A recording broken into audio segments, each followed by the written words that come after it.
Imagine it's 500 years from now.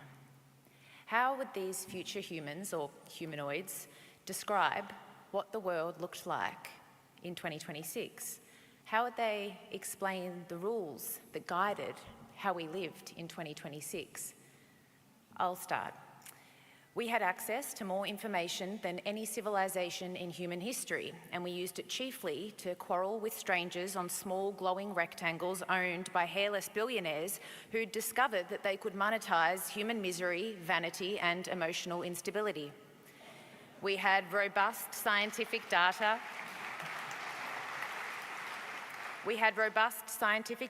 Unlike any generation before us, and we used it to form conspiracy theories, deny climate change, and perfect plastic surgery techniques. We built an economic system that prospered from oil spills, war, cancer, drug addiction, gambling addiction, mental health crisis, and private prisons, but we didn't consider human or environmental health.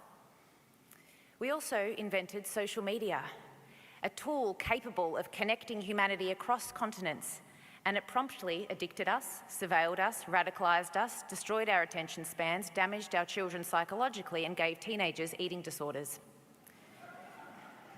We had institutions to govern the world. Often there would be big events where world leaders would gather to solve problems. These events functioned much like a school group project, which involved grand objectives paired with the unspoken understanding that no one was really actually going to do anything. Every 3 years, millions of people would gather in school halls to perform a sacred ritual. They would vote between a small number of very similar-looking men who would go on to lead the country.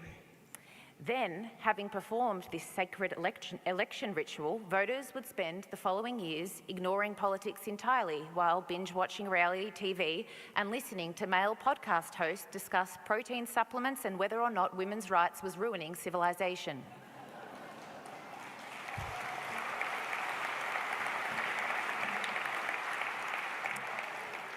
We were the only species that actively debated whether or not we should maintain the environmental conditions necessary for our own continued existence. Ensuring the health of things like the atmosphere and forests and oceans and rivers and animals would presumably be an obvious priority for a species that rely entirely on those things to survive, something that we could all agree on. But no, we couldn't agree on that. Environmental debates became so tedious that by the end of it, even the environmentalists were sick of the environment. Children were starving en masse, and though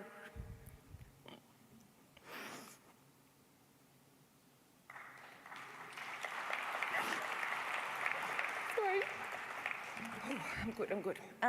Children were starving en masse, and though we had the ability to stop that, we chose not to.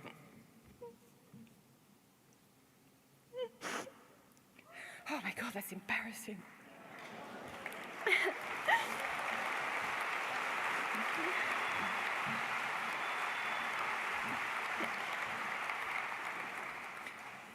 A very small number of individuals accumulated more wealth than entire nations, and then they used it to purchase yachts, media companies, private space programs, and often just bought the political system itself.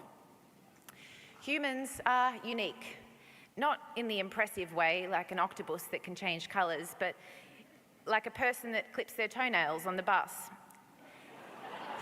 The uniqueness lies in the absurdity.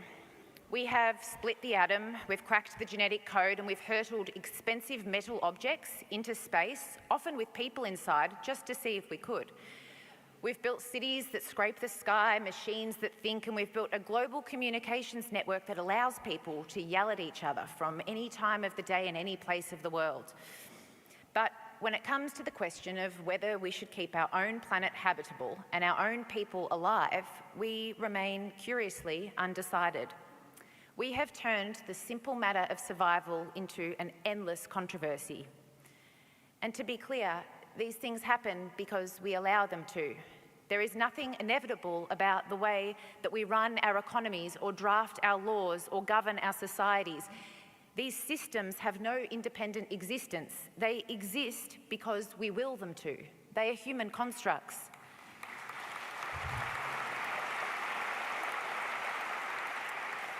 These are the rules of our own making, rules that we just made up and follow with devotion.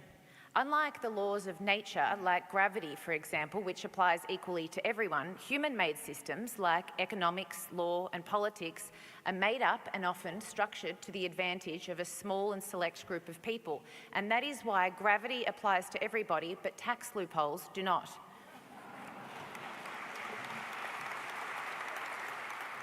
And these human constructs, these human systems, they normalise the destruction of nature and communities. Human and environmental suffering persist not because we lack alternatives, but because we allow it to remain profitable, socially tolerated, and politically viable. But the world does not have to work this way. We made it this way, and that means we can make it work differently. Like all human-made systems, they can be rewritten, assuming, of course, that we want to. So we need to remake the world. But frankly, humans can't be trusted to take on this job. We just are simply not qualified. We have proven time and time again that we are not good at taking care of each other and we are not good at taking care of the planet. So perhaps it's time that we stop looking exclusively to ourselves for guidance. With that in mind, here are 5 things that we can learn about fixing the world from things that aren't human. These are lessons from nature. Lesson 1, penguins. During Antarctic winters, emperor penguins form a tight huddle together to keep warm. And every minute or every 30 to 60 seconds, the entire group moves, allowing the penguins on the outer edge of the huddle to move into the warmer, sheltered centre of the huddle. This ensures no individual freezes on the outside of the group. The lesson here is survival depends on sharing hardship so no one is left to bear it alone.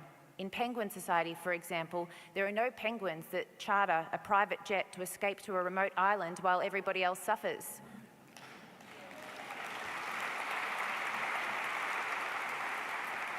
Lesson 2, ravens. Ravens track how others behave, and they remember who is reliable and who is not. Individuals that cheat, harm, or behave aggressively can be avoided or excluded in future interactions. The lesson here is, in raven society, persistent cheaters do not get socially promoted, and they certainly don't become president.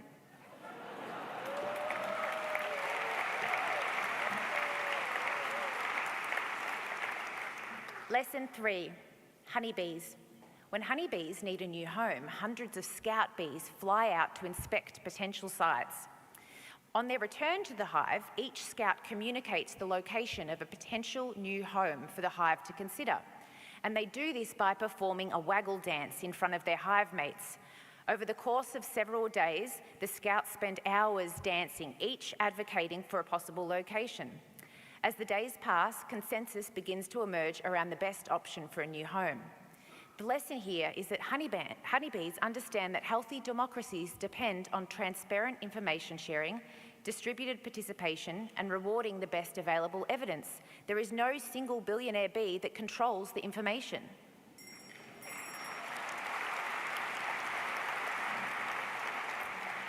Lesson 4, forests. Forests survive because no single tree can monopolise resources indefinitely without weakening the broader system.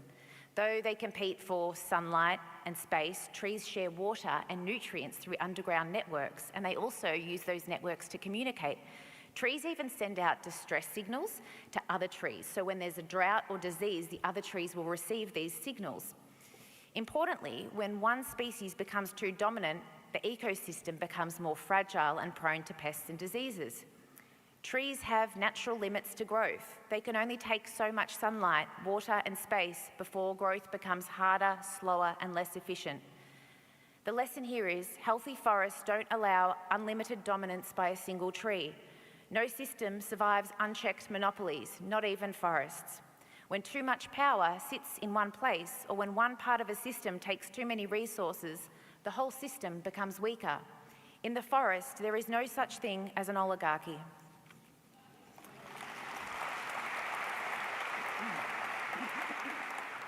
Lesson 5, elephants.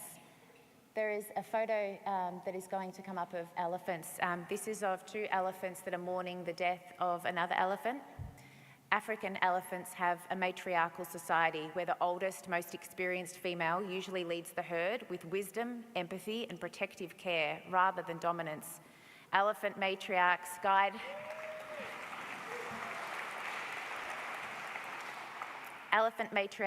the herd using experience. They remember water sources, droughts, and dangers. Elephants care collectively for calves. They care for the injured and they care for the elderly, and they share wisdom across generations. The lesson here is success lies not in dominance, but empathy, wisdom, and protection of others. And the other lesson is that perhaps having women lead societies isn't such a radical idea after all.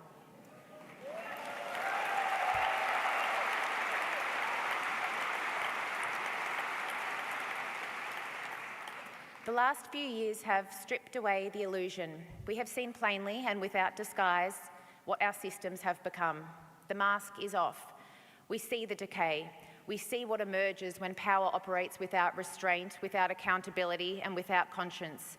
The powers that emerge today, the ones who shield pedophiles or are pedophiles and lock up children and bomb hospitals and raise forests and profit off war, they are symptoms of these systems, systems that we have aided. The world as we know it is fracturing, and in its place, something new is taking shape. And the question is, what will we allow it to become? Too many of us have become complacent. We have allowed freedoms to be chipped away bit by bit. We have seen truth distorted. We have watched as the right to protest is eroded, as wealth, information, and power concentrate into fewer and fewer hands. Too many of us have stood by while others suffered, reassuring ourselves with the most dangerous sentence of them all: at least it's not happening to me. Too many of us are living through machines and screens, while the real world, the one that actually holds our bodies and forests and rivers and our air, becomes something we pass through rather than belong to. And somewhere in this process, too many of us have lost part of ourselves, our courage, our empathy, our social intelligence, our connection to nature, to community, to reality. And in doing so, we have forgotten something very simple. This world is shared. No species survives alone, and the greatest strength of a species is not singularity and dominance. It is diversity and ability to collaborate. And if I could make one request, it would be this: remember your role in this world. You are not a spectator, you are a participant.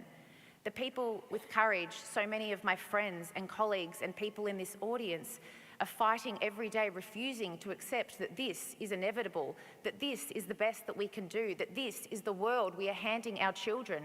They are standing on the front lines, taking the brunt of the attacks, and they are wondering, where the hell is everybody? We need to be more like...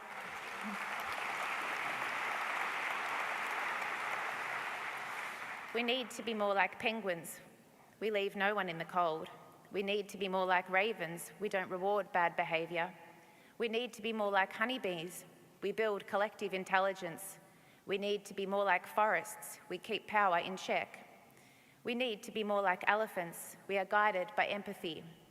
The future isn't just shaped through grand sweeping gestures, but in the little moments, the tiny choices that we make every day, the small actions that ripple outwards, in the fights that we refuse to abandon, in the status quo we refuse to accept, in the moments that we show up for one another, the moments that we choose empathy over apathy and kindness over cruelty and courage over silence. The world doesn't have to be this way. It doesn't. We made it this way. We tolerate it. We endorse it. And now we must unmake it. Thank you.